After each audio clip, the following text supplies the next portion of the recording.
예, 오늘 본문 말씀은 예수님이 하신 말씀입니다. 제가 다시 한번 읽어보겠습니다. 누가복음 22장 31절. 또 주께서 이르시되 시몬아 시몬아, 시몬 베드로죠. 베드로에게 시몬아 시몬아 보라, 사탄이 너희를, 복수로 얘기하고 있어요. 너희, 그러니까 베드로 이외에 베드로 말고 다른 제자들, 너희를 밀 까부르듯 하려고 너희를 갖기 원하였으나, 밀 까부르듯 하는 것은 갖고 노는 거죠. 밀을 까부르면 어떻게 되겠어요? 그 채 위에서 막 이렇게 놀게 되는 거죠. 사탄이 너희 마음대로 하려고 너희를 갖기 원하였으나 내가 너를 위하여, 이번에는 베드로에게 단수로 얘기합니다. 내가 너를 위하여 내 믿음이 쇠하지 않도록 기도하였은즉. 기도할 때 기도 받으시는 대상이 누구죠? 우리가 기도해요. 예수님도 지금 기도하시는데 기도 누구한테 하는 거예요? 하나님에게.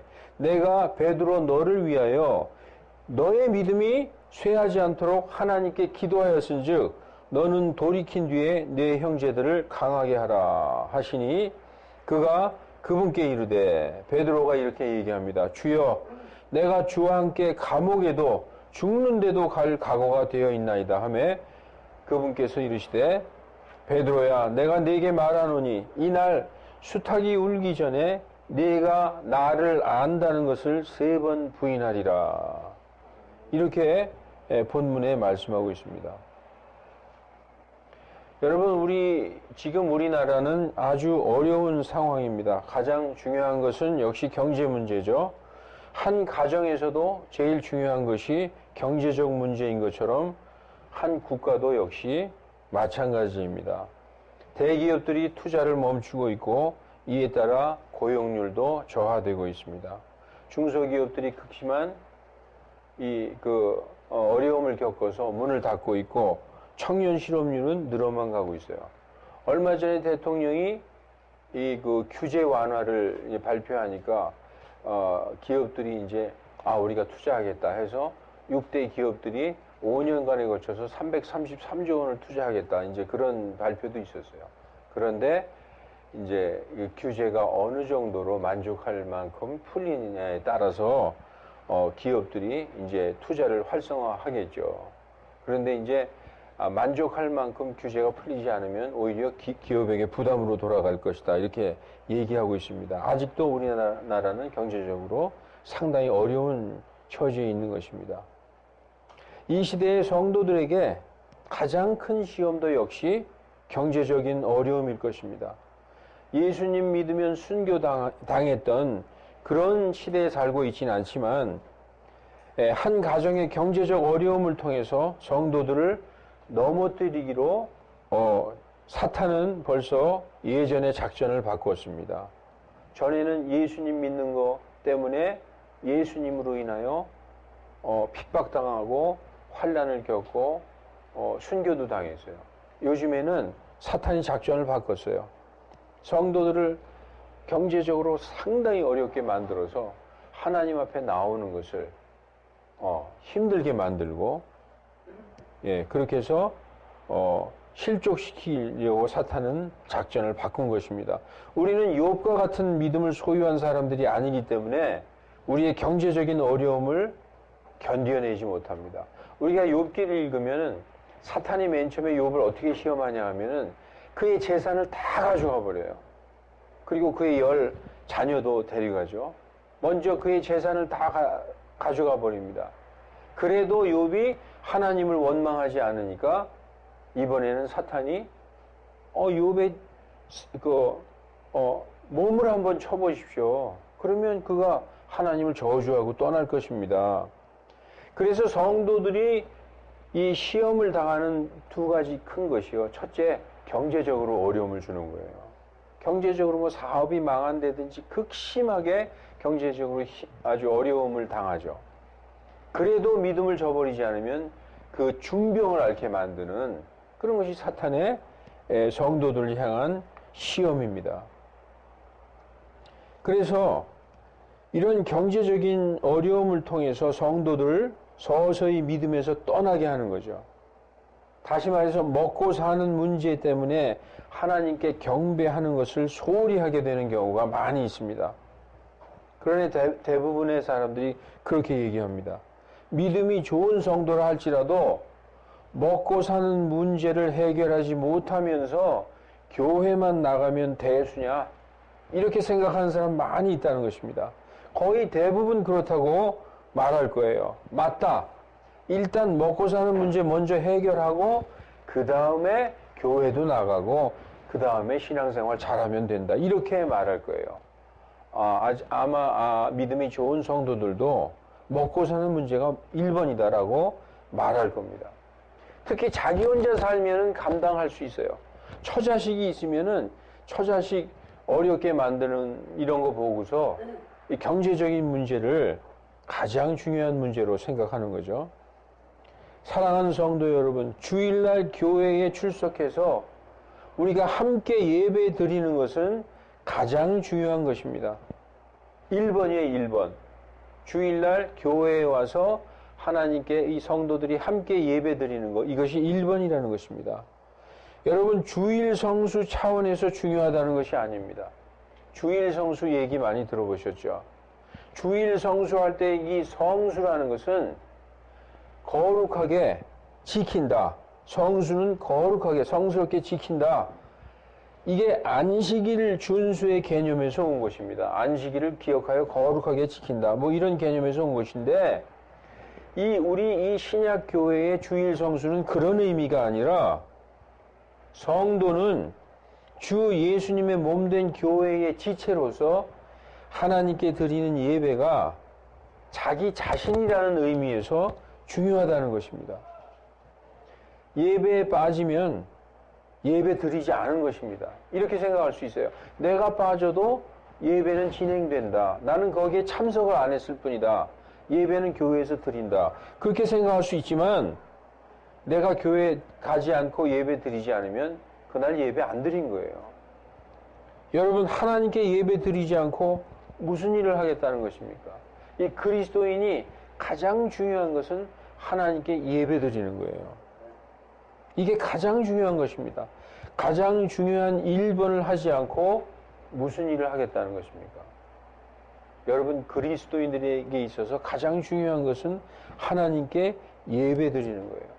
여러 번 말씀드렸지만 하나님께서는 우리를 자신의 영광에 대한 찬양이 되기까지 우리 상속의 보증이 되게 하시려고 우리에게 성령님을 보내주셨다. 성령님은 우리 상속의 보증이 되시는 분이다. 이 말씀에서도 알 수 있다시피 우리를 창조하신 목적은 하나님의 영광에 대한 찬양이 되기 위해서 우리를 창조하셨다. 다시 말해서 그분께 예배드리고 경배드리기 위해서, 하나님께서 경배받기 위해서 성도들을 창조하시고 부르셨다는 것입니다.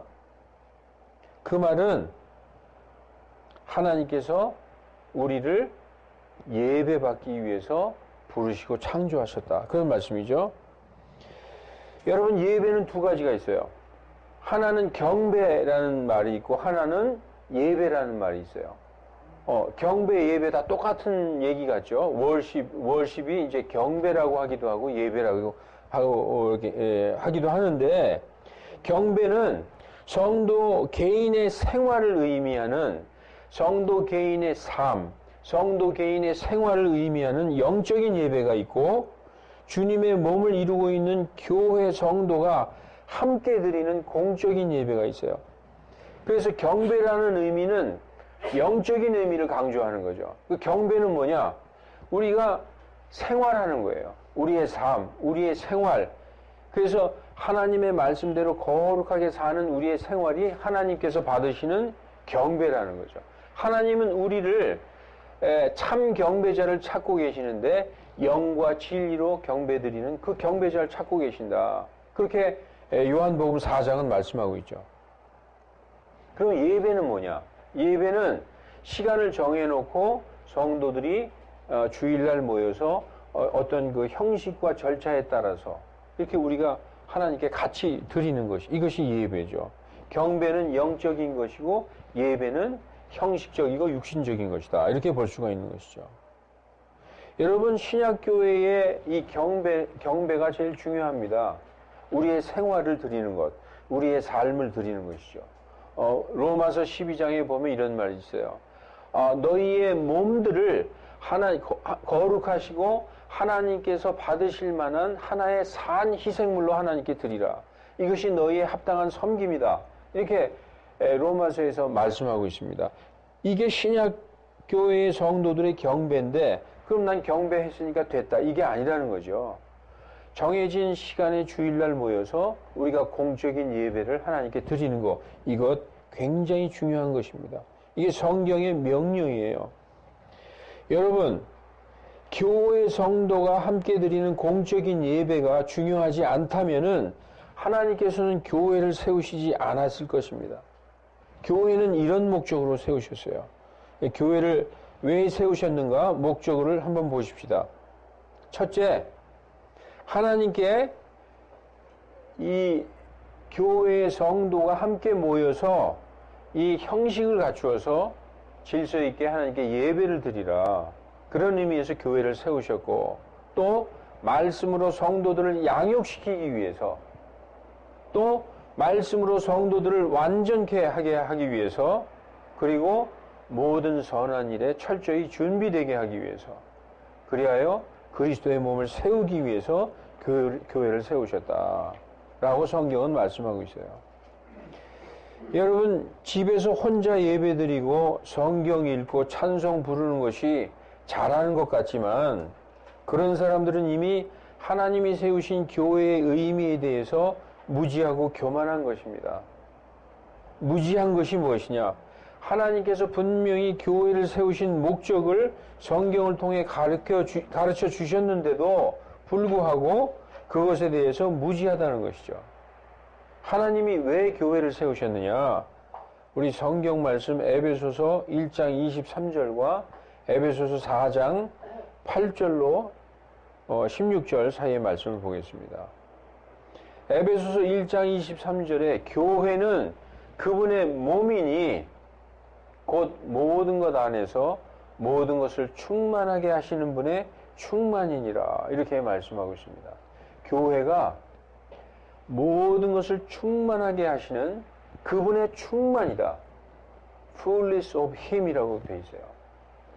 이 교회는 이 세상과 달라요. 하나님의 모든 충만이 있는 것이 바로 교회라는 것이죠.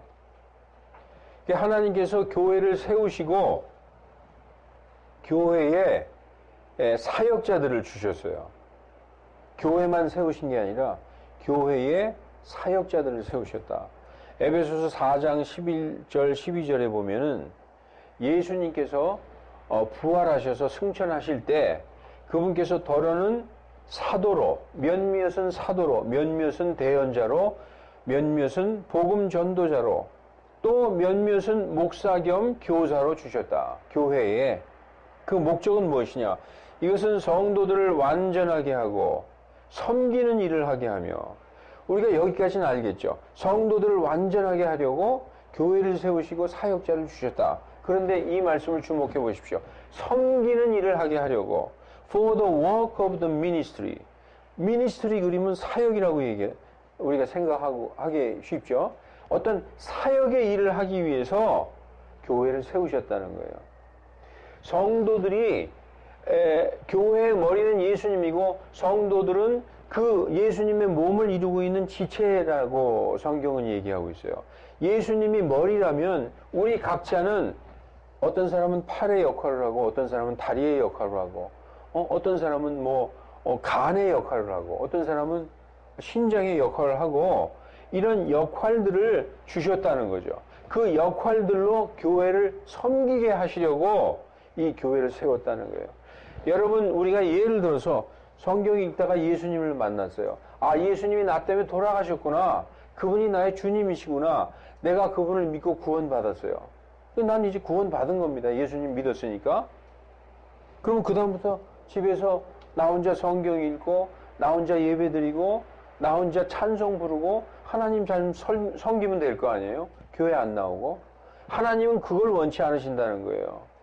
자기의 백성들, 자기의 자녀들을 교회라는 곳을 세워서 거기에서 양육시키고 거기에서 완전하게, 그리고 그 교회를 예수님과 연합돼서 사역을 하게 하기 위해서 세우셨다고 지금 교회를 세우신 목적을 얘기하고 있어요. 여러분, 믿고 구원받았다고 나 혼자 집에서 성경 읽고 찬송 부르고, 교회가 다 부패했으니까 갈 교회가 없다. 차라리 그런 교회 가느니 나 집에서 혼자 찬송 부르고 예배 드리면 된다. 나 혼자 하나님 섬기면 되겠다. 잘못 생각하고 있는 거라는 거죠. 하나님이 그럼 왜 교회를 세우셨어요? 교회를 세우신 목적은 교회에서 성도를 양육시키고 교회의 사역자들을 세워서 목자를 세웠다는 거예요. 목자를 세워서 그 목자로 하여금 하나님의 양떼들을 먹이고 양육시키고 그리고 완전케 하려고 교회를 세우셨다라고 말씀하고 있는 것입니다. 여러분, 나 혼자 그리고 우리 식구들은 그냥 집에서 성경 보고 예배 드리고 찬양 부르면 된다. 이런 생각은 교회를 세우신 목적에 대해서 무지할 뿐 아니라 예배를 내 마음대로 내 생각대로 드려도 된다는 교만한 생각을 갖고 있는 것입니다. 많은 사람들이 갈 교회가 없다. 교회가 다 부패하고 썩었다. 갈 곳이 없다 하지만 하나님께서는 바알의 형상에 무릎 꿇지 않은 7,000명을 내가 남겨두었다라고 하듯이 어디엔가 모든 시대에 걸쳐서 참교회를 남겨두셨어요. 그래서 우리의 믿음이 신앙의 선배들에 의해서 지금까지 내려오고 지켜온 것입니다. 여러분, 만일 그런 교회가 없다면 하나님은 교회도 지키시지 못하는 능력이 없는 하나님이요, 교회를 넘어뜨리고 성도들을 시험하는 마귀만도 능력이 없으신 그런 연약한 하나님이 되는 것입니다. 그게 아니지 않습니까? 이건 말도 안 되는 거죠. 그러므로 참된 교회를 열심히 찾는 일을 게으리 하면서 갈 교회가 없다. 그냥 집에서 예배 드리자 하는 가난한 성도로 살고 있다는 것은 성도로서 직무유기하고 있는 거예요. 갈 교회가 없죠? 열심히 찾아야 돼요. 열심히 찾으면 반드시 하나님께서 그런 교회를 보내주셔요. 여러분들이 여기 왜 왔습니까? 어떻게 오셨어요? 자, 여기 보면은 이 말씀은 진리의 말씀에 관한 그런 성경 구절이죠. 너희가 열심히 구하라. 그리하면 너희에게 주실 것이요. 그리고 찾으라. 그리하면 너희가 찾을 것이고 두드려라. 그러면 너희에게 열릴 것이다. 이것은 진리의 말씀에 대한 그런 말씀이지만 진리를 갈급해서 진리를 막 찾고자 하면 반드시 찾게 해주신다는 거죠. 이 말씀을 참된 교회를 찾는 데에도 적용할 수 있어요. 너희가 정말 찾고 구하고 찾고 두드리면 참된 교회로 하나님이 인도해 주신다는 거예요.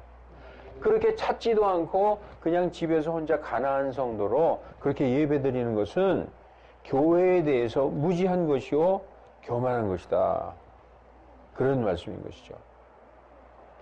여러분, 교회를 세우신 목적을 다시 한번 볼게요. 골로새서 2장 19절에 온 몸이, 우리가 이제 교회를 몸으로 생각해 봅시다. 머리로부터, 머리는 예수 그리스도시죠. 교회의 머리는 예수 그리스도시니까 머리로부터 온 몸이 마디와 힘줄에 의해 자양분을 공급받고, 그러니까 교회의 머리이신 예수 그리스도로부터 교회의 지체인 성도들이 머리로부터 다 자양분을 공급받는다는 것입니다. 그래서 교회 성도들이 집에서 혼자 이렇게 있는 게 안 좋다는 거예요. 그래서 함께 짜여져서 교회를 이루고 있는 그 지체들이 하나로 짜여져서 하나님께서 자라게 하심으로 자라나는 거다. 이렇게 말씀하고 있어요. 그리고 에베소서 4장 16절에 그분으로부터, 머리이신 예수 그리스도로부터 온 몸이, 자, 우리는 온 몸을 이루고 있는 지체잖아요. 그 머리이신 예수 그리스도로부터 온 몸이 각 마디의 공급을 받아서 꼭 맞게 결합되고 들어차서 각 부분의 분량대로, 여기 부분이 뭐라고 써 있어요? every part라고 되어 있죠. 우리는 every part에 다 한 파트를 이루고 있는 성도들이에요. 그 각 부분이 정말 원래 창조된 그 역량대로 효력 있게 일하게 돼서 그 몸을 자라게 하며 교회가 전체가 자라난다는 거죠. 사랑 안에서 스스로 세우느니라. 이런 목적으로 하나님께서 교회를 세우셨다는 거예요. 만약에 나 혼자 딱 떨어져 나가서 혼자 성경 읽고 찬송 읽고 예배 드리죠. 어떻게 보면 참 안타까워요. 그 사람도 하나님을 사랑하고 있는 거죠. 그런데 이런 모습이 되는 거예요. 그 무리에서 이탈해서 혼자 동떨어져서 양이 풀을 뜯고 있는 거예요. 여러분 한번 생각해 보십시오. 목자가 양을 쫙 인솔하고 가고 있어요. 100마리 양이 쫓아가고 있습니다. 근데 한 마리가 저울로 떨어져 가지고 혼자 풀을 뜯고 있어요. 그럼 누구의 표적이 될까요? 늑대의 표적이 되는 거예요.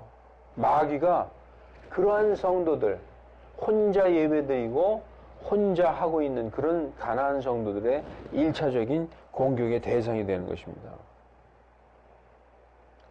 여러분, 한 번 구원은 영원한 구원입니다. 이것은 성경의 진리요, 대전제요, 불변입니다. 그러나 성도의 믿음은 오늘 본문 말씀처럼 약해질 수가 있어요. 오늘 본문 말씀, 믿음이 떨어질 수 있다는 것입니다. 오늘 본문에는 베드로가 아직 주님을 배반하기 전의 상황입니다. 예수님께서 일어나지도 않은 일을 미리 말씀하고 계시는 거예요. 오늘 본문 말씀 한번 보십시다. 누가복음 22장 31절 시몬아 시몬아 보라 사탄이 너희를 밀가부르듯 하려고 너희를 갖기 원하였으나 내가 너를 위하여 베드로 너를 위하여 내 믿음이 쇠하지 않도록 기도하였은즉 너는 돌이킨 뒤에 내 형제들을 강하게 하라.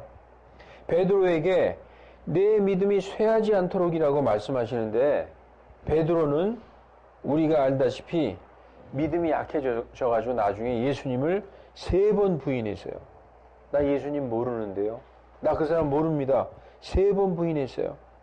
그런데 예수님은 이런 상황이 오기도 전에 미리 아시는 예수님께서 베드로가 자신을 3번 부인할 것을 미리 말씀해 주셨습니다. 누가복음 22장 34절에 보면은 베드로야 내가 네게 말하노니 이날 수탉이 울기 전에 네가 나를 안다는 것을 3번 부인하리라. 여러분 예수님을 3년 반 동안 따라다닌 베드로가 예수님을 3번 부인한 것을 성경을 통해서 우리는 다 알고 있습니다. 그런데 그가 어떻게 회개하고 돌아올 수 있었을까요? 그는 예수님의 기도 때문에 믿음이 완전히 쇠약해지지 않고 돌이켜서 회개했던 것입니다. 여기 본문 말씀 한번 보십시오. 누가복음 22장 31절에 내가 너를 위하여 믿음이 쇠하지 않도록 기도하였은즉 베드로의 믿음이 쇠하지 않도록 하나님께 기도했다는 거예요. 예수님이 기도하지 않았으면 아마 베드로는 돌아올 수 없었을 겁니다. 예수님이 베드로를 위해서 3번 기도했어요. 여러분 우리 성도 형제들 중에서도 믿음이 약해져서 교회에 나오지 않고 있는 성도들이 있습니다. 우리가 예수님이 형제들을 위해서 기도한 것처럼 우리도 그들을 위해서 기도해야 되는 것입니다. 예수님이 본을 보여주신 거예요. 여러분 이 말씀을 보면은 베드로는 어떻게 되었을까요? 그는 사탄의 밥이 되어서 아마 예수님이 기도해 주시지 않았더라면 실족한 채 돌이킬 수 없었을 것입니다.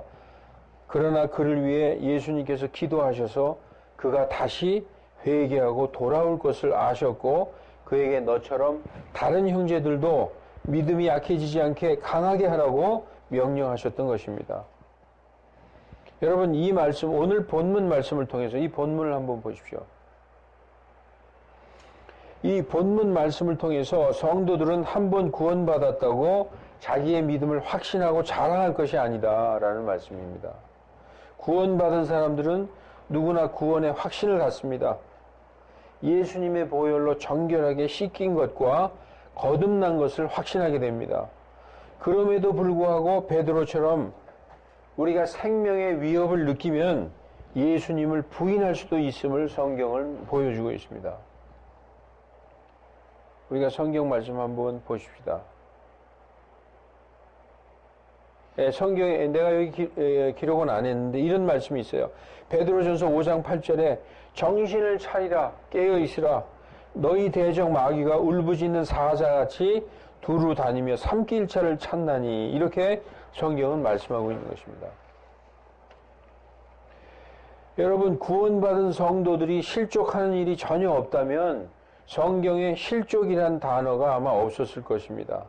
실족하는 일이 있기 때문에 실족하는 것에 대해 여러 번 언급하고 있는 것입니다. 교회에 나오지 않는다든지 집에서 자기 혼자 예배 드리면서 만족하고 있다든지 하는 그런 사람들은 아까도 말씀드렸지만 1차적으로 마귀의 밥이 되는 것입니다. 믿음을 잃어버릴 수 있다는 차원에서 1차적으로 마귀의 공격이 대상이 되는 거죠. 나는 아니야. 나는 믿음에 굳게 서 있다고 자부해도 마귀의 1차적인 공격의 대상이 되는 것입니다. 왜냐하면 자, 내가 이제 교회를 신뢰하지 못해서 집에서 혼자 예배드리고 있다고 칩시다. 이 성도들 중에 대부분이요. 성경 조금 알면 어떤 생각을 하게 되냐면 나는 성경 다 알아. 성경에 대해서는 자신 있어. 이런 생각을 갖게 돼요. 그래가지고 자기 혼자 안다고 생각하는 이 자만심 때문에 잘못된 교리를 분별한 능력이 없는데도 불구하고 내가 다 안다고 생각하고 인터넷이나 유튜브 이런 거 보고 예배 드리다가 잘못된 교리를 받아들이게 되는 것이죠. 왜냐하면 이 성경적으로 교리적으로 그리고 신학적으로 어떻게 완전하게 이렇게 정립이 되지 못한 사람들은 잘못된 말씀에 금방 넘어갈 수 있어요. 그래서 혼자 예배 드리다가 잘못된 교리를 받아들이게 되는 경우가 많이 있습니다. 그리고 성경을 자의적으로 해석하게 돼요. 자기 멋대로 해석한다는 거죠. 이런 경우가 너무 많아서 자의적으로 해석한 그 성경을 아까도 우리 민집사님이 얘기했지만 내가복음식으로 이렇게 믿게 되는 것이죠. 여러분 하나님께서 사역자들을 교회에 왜 세우셨습니까? 왜 교회에 목사를 세우셨을까요? 성경적으로 교리적으로 이 신학적으로 올바르게 서 있는 하나님의 그 목자들을 통해서 하나님의 양떼들을 양육하시기 위해서 세우신 것입니다. 따라서 교회에 반드시 나와야 되는 거예요. 교회는 나와도 되고 안 나와도 되는 게 아닙니다. 이 시대에 교회 성도들조차 교회에 나오는 것을 게을리하고 있는데 교회에 나오는 것을 게을리해서는 안 된다는 것이죠. 교회는 성도들이 실족하지 않게 하기 위해서 갓 태어난 아기들을 양육하듯이 말씀으로 양육한다고 말씀하고 있습니다. 베드로전서 2장 2절 새로 태어난 아기들로서 말씀의 순수한 젖을 사모하라. 이것은 너희가 그 젖으로 말미암아 성장하게 하려 함이라 라고 말씀하고 있어요. 교회에서는 오직 진리의 말씀으로 하나님의 양떼들 성도들을 양육시켜야 한다는 것입니다. 말씀으로 권면하고 말씀으로 훈계하고 말씀으로 꾸짖고 말씀으로 책망하고 말씀으로 바로잡고 말씀으로 의로운 것이 무엇인지를 가르치기 위해 교회를 세우셨다. 그리하여 성도들을 완전하게 하기 위해서 교회를 세우셨다. 이게 바로 하나님의 충만한 교회다라고 성경은 말씀하고 있어요. 디모데후서 3장 16절과 17절을 한번 우리가 다 같이 한 목소리로 낭독하겠습니다. 시작. 모든 성경 기록은 하나님의 영감으로 주신 것으로서 교리와 책망과 바로잡음과 의로 교육하기에 유익하니 이것은 하나님의 사람이 완전하게 되어 모든 선한 일에 철저히 갖추어지게 하려 함이라. 아멘. 교회에서 성경 기록 말씀으로 교리를 가르치고 잘못된 것은 책망하고 바로 잡고 의로 교육하기 위해서 성경 주셨다는 것이죠. 목적은 하나님의 사람으로 하여금 완전하게 되어 모든 선한 일에 철저히 준비되게 하려. 성경에서 선한 일은 무엇입니까? 성경에서 선하다. 우리가 창세기에 보면 하나님께서 빛이 있으라 하매 빛이 있었고 하나님이 보시기에 좋았더라. It was good이라고 돼 있어요. 성경에서 good이라고 하는 것은 하나님의 뜻대로 그대로 되는 것을 good이라고 얘기하고 선하다라고 얘기하는 거예요. 여기에 하나님의 사람이 완전하게 되어 모든 선한 일, 하나님의 말씀대로 철저히 갖춰지는 것, 그렇게 하기 위해서 교회를 세우셨다는 것입니다. 교회에 나오기를 게을리하면 안 되는 것입니다. 우리는 하나님께 예배드리기 위하여 하나님의 부르심을 받은 성도들입니다. 그리고 교회를 통해서 훈련 받으라는 거예요. 훈련. 무슨 훈련이죠? 경건의 훈련입니다. 경건의 훈련. 예. 디모데전서 4장 5절로 9절을 보면은 경건의 훈련이라는 말씀이 나와요. 경건의 훈련. 육신의 훈련은, 육체의 훈련은 유익이 없지만 경건의 훈련은, 즉 하나님의 성품을 따라가는 것을 훈련하는 것은 현재의 일과 장래의 일에 약속이 있다라고 성경은 말씀하고 있습니다. 그래서 이 모든 것을 위해 모이기를 힘쓰라라고 성경을 말하고 있어요. 어떤 사람들의 그 습관처럼 교회 안 가도 돼. 집에서 혼자 하지 뭐. 모이는 것을 패하는 사람들의 습관처럼 하지 말고 그날이 다가옴을 볼수록, 그날이 뭡니까? 예수님이 다시 오시는 날이 가까워지면 가까워질수록 모이기를 힘써라라고 말하고 있습니다. 히브리서 10장 24절 25절 서로를 살펴보아 교회의 형제 자매들끼리 서로 사랑과 선한 행위에 이르도록 격려하고, 이래서 교회 성도들의 이 교제가 중요한 거예요. 나 혼자 있는 것보다 서로 격려하고 서로 권면하는 그런 것이 형제들 간에 있다는 것이죠. 교회에서. 그리고 어떤 사람들의 습관과 같이 우리가 함께 모이는 일을 폐하지 말라는 것입니다. 서로 권면하고 그날이 다가옴을 너희가 볼수록 더욱 그리하자. 더욱 모이기를 힘써라, 그런 말씀이죠. 이제 말씀을 마치겠습니다. 여러분, 교회를 크게 만들자, 부흥시키자, 이런 차원의 말씀이 아닌 것입니다. 성도의 첫째가 무엇입니까?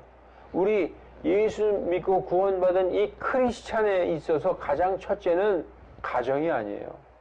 여러분, 먹고 사는 문제가 아닙니다. 성도들에게 있어서 첫째는 뭐냐면 교회예요. 교회. 교회가 첫째고 그 다음에 가정입니다. 이게 성경에, 그래서 예수님이 너희 부모, 형제, 처자식보다 나를 더 사랑하지 않으면 너는 나와 상관이 없다고 얘기하시기, 그런 얘기입니다.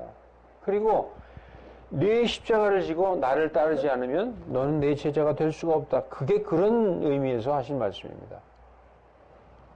여러분, 교회가 마음속에 내 집보다 먼저 있어야 돼요. 그런 성도들은 모든 것을 하나님이 책임져 주신다고 성경에서 약속해 놨어요. 마태복음에 한번 볼까요? 오직 너희는 첫째로. 여기서 왜 첫째로 이렇게 써 있을까요? 둘째가 아니에요. 우리의 가정, 부모, 형제, 처자식보다도, 우리의 생명보다도 첫째가 오직 너희는 하나님의 왕국과 그분의 의를 구하라는 거예요. 그리하면, 첫째로 하나님의 왕국과 그분의 의를 구하면 너희가 지금 구하는 모든 것을 너희에게 더하신다고 말씀하고 있는 것입니다. 이 위의 말씀을 보면 무엇을 먹을까, 무엇을 입을까 하지 말라. 이것은 이방인들이 하는 것이다. 너희는 첫째로 하나님의 왕국과 그분의 의를 구하라. 그리하면 그 모든 것, 너희에게 필요한 모든 것을 하나님께서 더해 주시리라. 이렇게 말씀하고 있는 것입니다. 사랑하는 성도 여러분, 지금 다니시는 교회가 잘못된 교회라면 당장 떠나야 되는 거예요. 뒤돌아보지 말고 떠나야 돼요. 주일 성수하고 교회로 사람을 끌어들이는 목적이 교회가 돈 때문이라면 그 교회에서 당장 도망쳐야 되는 것입니다. 그러나 참된 교회라면 생명보다 더 소중하게 여기시고 교회의 예배를 소홀히 여기지 말고 무엇이 첫째인가를 확실히 깨닫고 신앙의 결단을 내리시기 바랍니다. 여러분의 형제 자매들을 위해서 지금 어려움 가운데 처해 있고 또 실족할 것 같은 상황에 처해 있는 형제자매들을 위해서 기도해 주시기 바랍니다. 기도하시겠습니다.